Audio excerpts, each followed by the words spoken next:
ప్రియ సహోదరి సహోదరుడా, దేవుడి మధ్యాహ్న కాల సమయంలో మనకు చెప్పింది ఏంటంటే, ఈ లోకంలో నిన్ను మనిషిగా చూసిన వారు చాలామంది పాపులని, అలాగే పుణ్యాత్ములని చూస్తూ ఉంటారు.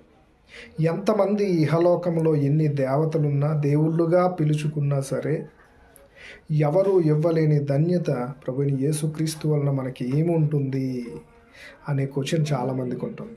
ఏ దేవుడు అని చెప్పుకునే వారి దగ్గర కూడా తెలియనిది ఏమైనా ఉంది అంటే, మానవుడికి ఏమైనా ఇచ్చేది ఏమైనా ఉంది అంటే ఈ లోకంలో దేవుడు అంటున్నాడు 82వ కీర్తనలో, మీరు దైవములనియు మీరందరూ సర్వోన్నతుని కుమారులనియు నేనే సెలవిచ్చుచున్నాను.